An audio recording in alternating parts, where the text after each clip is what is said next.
Now, beloved within the seven Adventist church, beloved in the seven Adventist church, this is a very urgent message. A very urgent message called Time Setting. The secret things belong unto the Lord our God. And it is not given to you to know the times and seasons in prophecy. Now, in futurism and prophecy. Now, when Pastor David Gates came out with that video, even at the door, which was a good sermon about a warning message about warning us not to give in to Laodiceanism in these last days, which is a good thought, a good train of thought, things like that. He was reapplying literal days, long year prophecies to literal days after 1844, and the word he used, or the reason why he used it, was because, or the example he used was stating something to the effect. Now, hear me on this.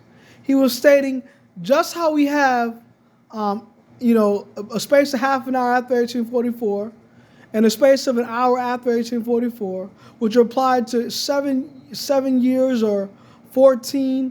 7 days, or 14 days. It was a nation that earth give their power to the beast. For 14 days, or a space of an hour. We can apply time to those days after 1844. Now, when you go to this book by Colin D. Stannis and Pastor Russell D. Stannis, Mr. White makes a very interesting statement about this. I talked about this in my last message about time setting and futurism. Well, in that same chapter, chapter called Futurism, Sister White stated that we're not to argue and to debate about literal days after 1844 apply to literal time. When it comes to prophecy, time prophecy is ended after 1844. And so who are we going to believe? Are we going to believe a missionary pilot who was put out by our worldwide church for his teachings? He can't preach in any Adventist church. Or are we going to believe Sister Ellen G. White? Are we going to believe our General Conference delegated study pastors and elders like Pastor Stephen Board, Pastor Mark Philly, and Pastor Doug Batchelor? Are we going to believe them and study for ourselves and go back to the Bible and the prophets? In fact, that chapter, Last Day Events, time setting. I know that's a compilation. And no compilations are untrustworthy at times because they don't give the original sources. And if we have original sources, we have to look at time, place, and circumstance. But think of me, beloved. Think of me, beloved. Who are we going to believe? Who are we going to believe? So, Deuteronomy 29:29. Let me read the scripture to you. Because it talks about, this very issue. Deuteronomy 29:29. It states, the secret things belong unto the Lord our God, but those things which are revealed belong unto us and to our children forever, that we may do all the words of this law. Education, page 171. States this. The idea that certain portions of the Bible cannot be understood has led to neglect of some of its most important truths. The fact needs to be emphasized and often repeated that the mysteries of the Bible are not such because God has sought to conceal truth, because our own weakness or ignorance makes us incapable of comprehending or appropriating truth. The limitation is not in his purpose, but in our capacity. So you know what?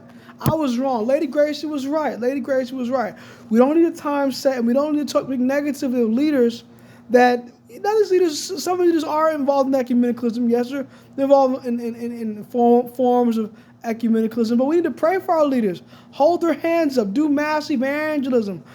Hold up Pastor Wilson's call for revival and reformation on a general conference level. Don't attack them, beloved. Don't attack our general conference leaders. They're doing a mighty work. And so, beloved, our opinion is not superior. Our opinion is not superior. The Bible and the spirit of prophecy is a final authority. Isaiah 8:20, to law and to testimony, if they speak not according to this word, it is no light in them. The law is considered the Bible, or the rubric, the standard statute book, like Sister White's early writings, and the spirit of prophecy, Sister White's writings, is the prophets. He fits the prophetic stream. Also the apostles in the New Testament, and all the prophets in the Old Testament, and the law, the first 5 books from Genesis to Deuteronomy. So, beloved, don't Don't be confused. Don't be hinged up. Don't be hemmed up by false statements. A lot of these leaders, I mean, they've given up the spirit of prophecy. They don't believe in the 2100-day prophecy. Some people connected with these leaders. They don't support any more of the Sabbath truth, Sunset Friday, Sunset Sabbath truth. They don't support the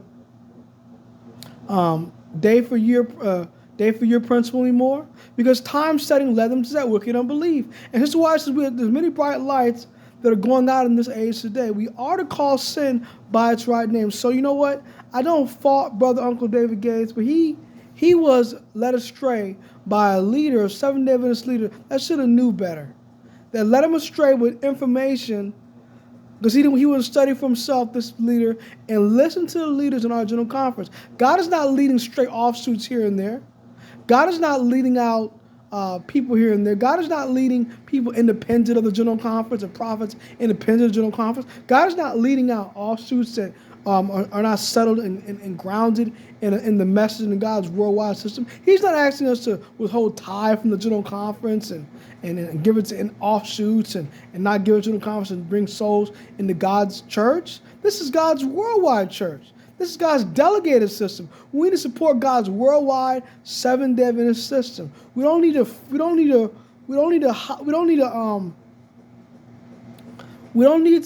try to gather up souls into ourselves and be a committee of one, beloved. This is God's church. The church may appear as about to fall, but does not fall until Zion is shaken out. Okay?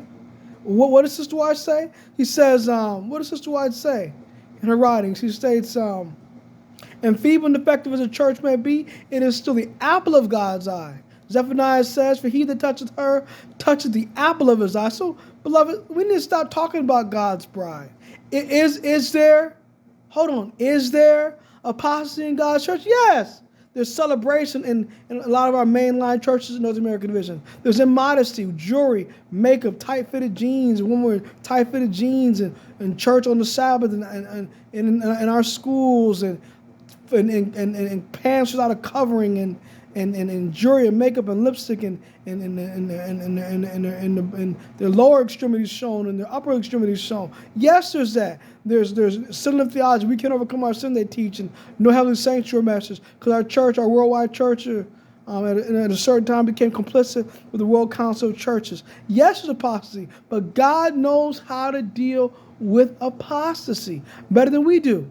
Let the wheat and tares go together until the harvest comes, folks. That's what we need to do. Most Congregation Father, thank you for this Friday preparation day. Thank you all for mercy and bless. Max, know that you view your people. Let them give the hearts to you, Lord. Let them uphold Pastor Ted Wilson and Mark Finley and other general conference hands like Times.Deut in doing a work in his last days and teaching the world our message. Let them not tear them down like some of our independent ministers do and teaching strange theories and ending up in time-setting unbelief. Let them give their hearts to Christ and all these ministries. Let them have an accurate account of the tithe they're stealing from God's church and return it back and return their personal tithe of God's General Conference leaders, church, and work out the issues with God's General Conference church, his delegated church. And just Christ, my prayer, man. Maranatha, God bless you, family. Happy Preparation Day.